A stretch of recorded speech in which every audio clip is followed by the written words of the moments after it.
मैं दो दिन से ओखला में था।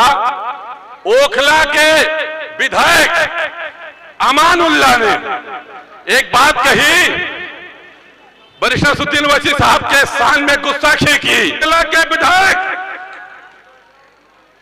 अमानुल्लाह खान, तुम्हारे शराब घोटाले के आरोपी अरविंद केजरीवाल ने क्या किया बताओ। ओवैसी साहब वो वाहिद शख्सियत थे जिन्होंने पार्लियामेंट में सीएनआरसी का बिल पढ़ा, उसके पहले और उसके बाद तुम्हारे नेता ने क्या किया। जोरदार तालियों से इस्तकबाल कीजिए इसरार अहमद साहब। अस्सलाम वालेकुम साथियों, वक्त कम है इसलिए थोड़ी ही बात करूंगा।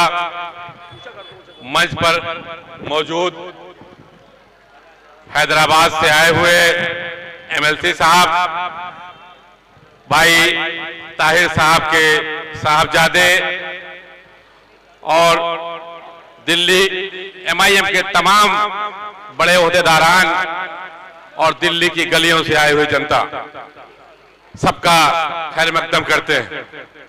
साथियों, आज से लगभग 5 साल पहले जब विधानसभा का चुनाव हो रहा था, उस समय दिल्ली के मुसलमानों ने ये सोचकर, ये समझ करके अपना वोट दिया था कि हम दिल्ली में एक ऐसे पढ़े लिखे आदमी को, एक ऐसे काबिल आदमी को सत्ता पे बैठाने जा रहे हैं जो सत्ता में आएगा तो सबके साथ इंसाफ करेगा। साथियों, चुनाव की गिनती की हनक खत्म भी नहीं हुई थी। उस काबिल आदमी ने अपनी लैब में, अपनी प्रयोगशाला में एक टेस्ट किया और बताया कि दिल्ली के निजामुद्दीन मरकज में बैठे हुए मौलाना आजाद साहब ने कोरोना का वायरस पैदा किया है। ये खोज पूरी दुनिया को पहुंचाने वाला उत्तर दिल्ली का सबसे काबिल पढ़ा लिखा मुख्यमंत्री अरविंद केजरीवाल था। इसकी खोज से अमेरिका के लोग, ब्रिटेन के लोग, इसके इल्म से काफी इनको ज्ञान प्राप्त हुआ, उससे उनकी तरक्की हुई, उन्होंने कोरोना की दवा निकाली। ये खोज इसी आपके दिल्ली में हुई थी। साथियों, बाद में यह पता लगा कि वो दिल्ली का काबिल मुख्यमंत्री जिसके बारे में चर्चा होती थी, बड़ा आला तालीम याफ्ता है, आज 6 महीने तक जेल काट के आया है। किस बात के लिए? शराब घोटाले का आरोपी है। और उस शराब घोटाले के आरोपी अरविंद केजरीवाल से मैं सवाल पूछना चाहता हूं, शराब घोटाले के आरोपी अरविंद केजरीवाल, बताओ कि जिस दिन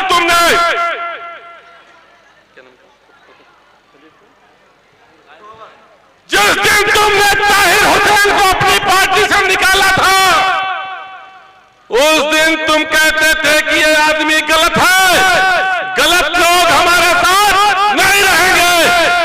शराब घोटाले के आरोपी अरविंद केजरीवाल, जवाब दो, तुम सत्ता पे बैठने के काबिल हो ही नहीं। साथियों, ताहिर हुसैन को इसलिए नहीं निकाला गया था कि उनके ऊपर चार्जेस थे।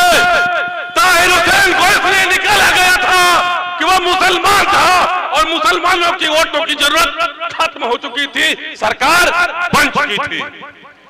साथियों, मैं पूछना चाहता हूं कि तुम्हारे मंत्रिमंडल में मनीष सिसोदिया जेल में गया।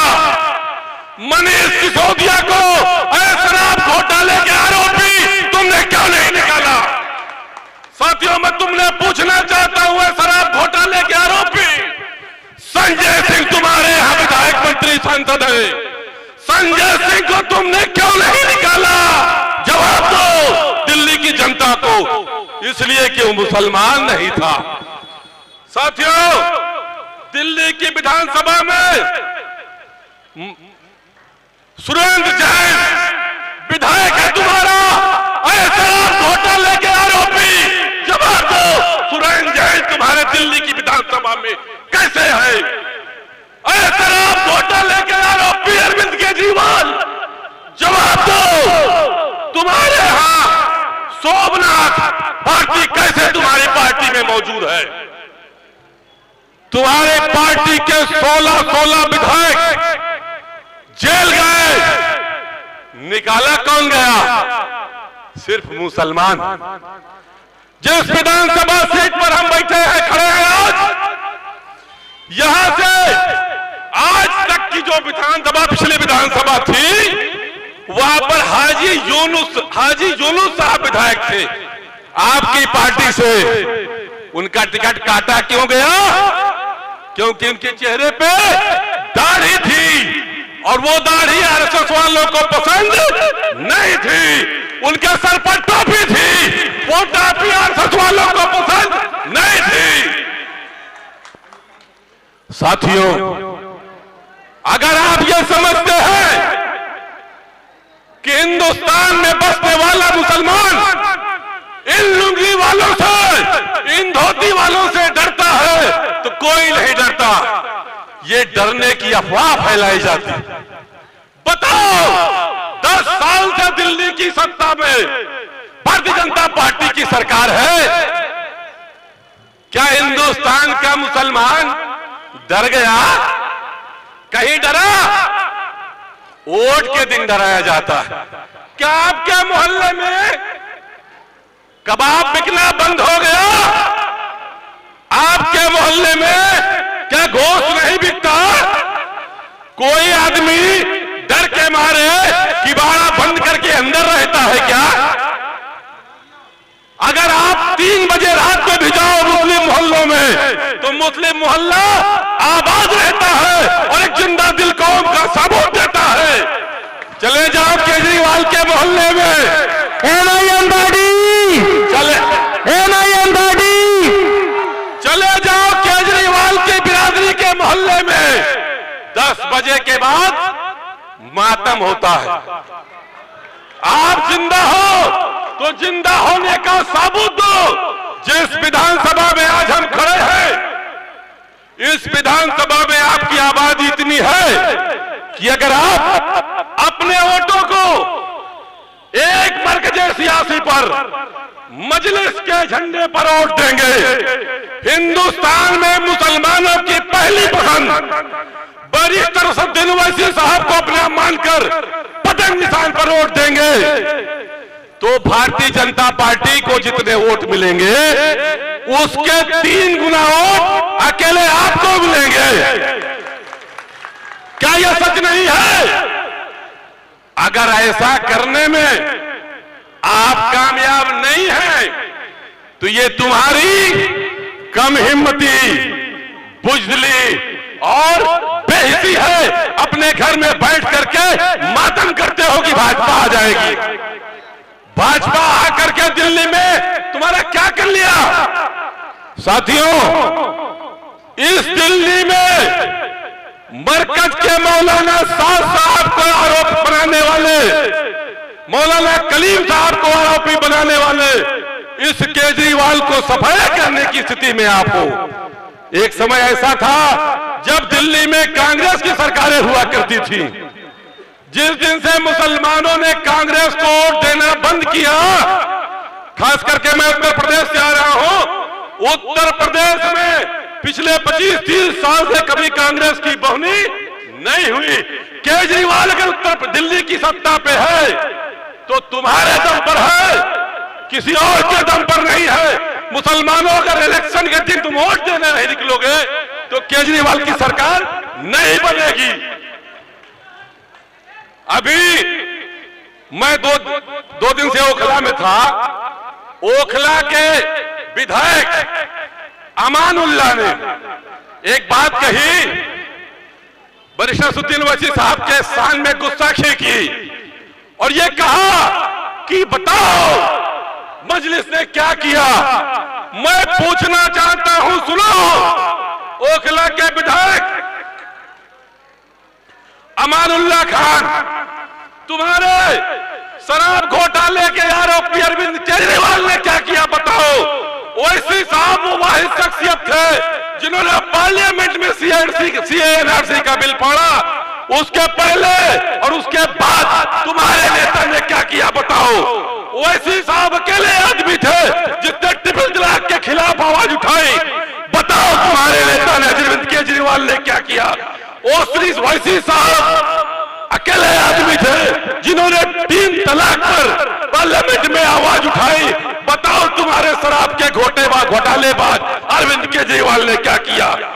बताओ मुजफ्फरनगर दंगे पर तुम्हारे शराब के आरोपी अरविंद केजरीवाल ने क्या कहा? बताओ नासिर, पहलू खान और तमाम मॉब लिंचिंग में मारे गए मुसलमानों पर तुम्हारे अरविंद केजरीवाल ने क्या कहा? अब बताओ अमानतुल्लाह, तुमने क्या कहा? हिजाब पर तुम्हारे लोगों ने क्या कहा? 370 पर ओवैसी साहब बोले तुम्हारा शराब का आरोपी अरविंद केजरीवाल बैठकर डेस्क पर थपथपा रहा था। यह किया वरिष्ठ असदुद्दीन ओवैसी ने, और जो तुम और तुम्हारी पार्टी रहती दुनिया तक नहीं कर सकती। साथियों, आज जरूरत इस बात की है, न डरने की बात की है, न समझने की बात की है। बात इस बात की है कि अगर आप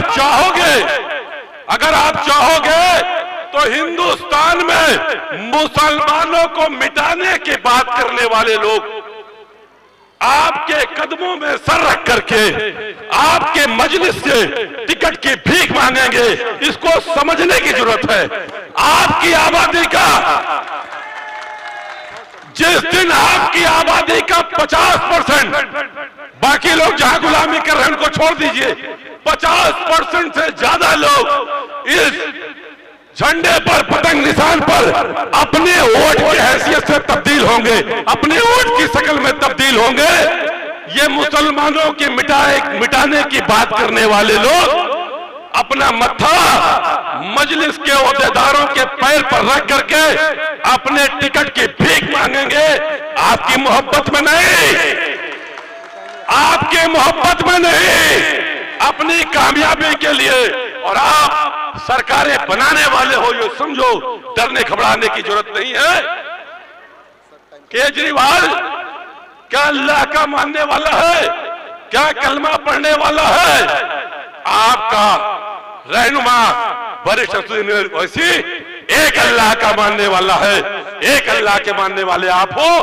इंशाअल्लाह कामयाबी होगी अगर आप अहद करोगे। नहीं अहद करोगे तो ये तुम्हारी नाकामी होगी। इन्हीं बातों के साथ अपनी बात खत्म करता हूं। खुदा।